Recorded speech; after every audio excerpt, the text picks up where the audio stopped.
شامل کریں گے عالمی خبریں۔ چین میں نائٹ اکانومی کی صنعت تیزی سے ترقی کر رہی ہے۔ بہت سے چینی شہروں نے کپڑ کو فروغ دینے کے لیے ثقافت اور سیاست کو بھی نائٹ اکانومی کے ساتھ جوڑ دیا ہے۔ ہمارے نمائندے شاہد افراز خان ایک نائٹ مارکیٹ سے اس صنعت کی تفصیلات بتا رہے ہیں۔ جی بتائیے گا۔ چین اس وقت دنیا کی دوسری بڑی معیشت ہے اور معیشت کے کئی پہلو ایسے ہیں جو چین کی معیشت کو مسلسل ترقی سے ہمکنار کر رہے ہیں اور ان میں نائٹ اکانومی بھی شامل ہے۔ نائٹ اکانومی سے مراد ایک ایسی مارکیٹ جو شام میں کھلتی ہیں۔ اس کا ایک تو فوائد یہ کہ وہ لوگ جو دن میں مصروف رہتے ہیں وہ شام کے اوقات میں اپنے خریداری وغیرہ کر سکتے ہیں، اور ایک دوسرا پہلو یہ بھی ہے کہ ایسے تاجروں کو بھی فائدہ ہوتا ہے جن کی دن میں مصروفیات زیادہ ہوتی ہیں۔ ساتھ ساتھ جو مختلف تہوار ہوتے ہیں، چونکہ چین ایک بڑا ملک ہے، متنوع ثقافتیں ہیں، جو مختلف تہوار لگتے ہیں تو ایسے موقع پر لوگوں کی عام طور پر یہ خواہش ہوتی ہے کہ وہ شام کو گھر سے باہر نکلیں اور کچھ تفریحی لمحات اپنے گھر والوں کے ساتھ گزاریں۔ اب نائٹ اکانومی کا تصور آپ میرے پیچھے اس وقت دیکھ سکتے ہیں کہ یہاں پر یہ بہت بڑی مارکیٹ ہے۔ اس وقت یہاں پر آپ کو رش میں نظر آ رہا ہوگا، لوگ خریداری کر رہے ہیں اور ساتھ ساتھ ایک تو روزمرہ کی چیزیں وہ خریدتے ہیں، لیکن ساتھ ساتھ یہاں پر ثقافتی انداز سے بھی ان کے لیے مختلف تفریحی جو ہے سرگرمیاں منعقد کی جاتی ہیں، جس میں ڈرامے، تھیٹر، اس طرح کی جو سرگرمیاں وہ بھی شامل ہوتی ہیں۔ تو یہ جو نائٹ اکانومی کا تصور مجموعی طور پر گزرتے وقت کے ساتھ جو اس کا حجم ہے چین میں بڑھتا چلا جا رہا ہے، اور اب یہ باقاعدہ ایک بہت بڑی صنعت کا درجہ اختیار کر چکی ہے، بلکہ کئی ایسی چیزیں ہیں جو صرف نائٹ اکانومی سے ہی وابستہ ہیں۔ تو یہ وہ چینی معیشت کے ثمرات ہیں جو عام فرد تک بھی پہنچ رہے ہیں۔ اس میں جہاں تاجروں کو فائدہ ہو رہا ہے وہاں ایسے افراد کو فائدہ ہوتا ہے جو دن کے اوقات میں مصروف رہتے ہیں اور شام کو کچھ لمحات کے لیے گھر سے باہر نکلنا چاہتے ہیں۔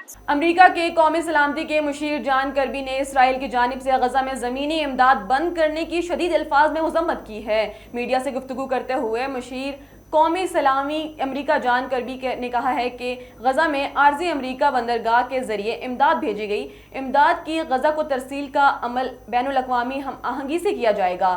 غزہ میں زمین پر کوئی امریکی فوجی موجود نہیں ہوگا۔ مشیر قومی سلامی امریکہ نے کہا کہ عارضی بندرگاہ کے باوجود غزہ میں مزید امداد کی ضرورت ہے۔ غزہ کے فلسطینیوں کو خوراک، پانی اور ادویات کی اشد ضرورت ہے۔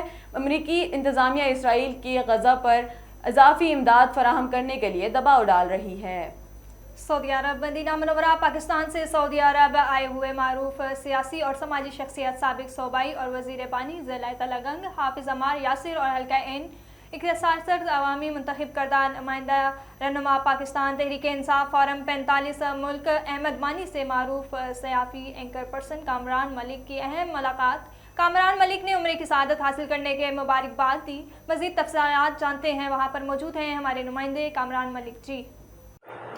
جی پاکستان سے سعودی عرب مدینہ منورہ آئی ہوئی معروف سیاسی اور سماجی شخصیت سابق صوبائی وزیر بانی ضلع تلنگانگ حافظ عمار یاسر اور حلقہ این 61 عوامی منتخب کردہ نمائندہ رہنما پاکستان تحریک انصاف فارم 45 ملک رومان احمد مانی سے معروف صحافی اینکر پرسن کامران ملک کی اہم ملاقات ہوئی۔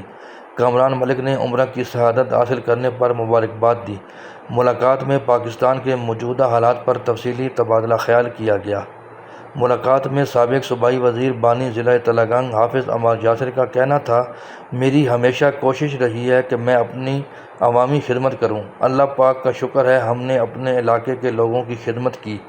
جتنی محبت مجھے اپنے ضلع تلنگانگ کے لوگوں نے دی میں اس کو کبھی بھی فراموش نہیں کر سکتا۔ میرا یقین اپنے اللہ پر ہے، ہر مشکل کے بعد آسانی ہے۔ جس محبت کا اظہار ضلع تلنگانگ کی عوام نے اس الیکشن میں کیا، میں اپنے علاقے کے تمام دوستوں کا شکریہ ادا کرتا ہوں۔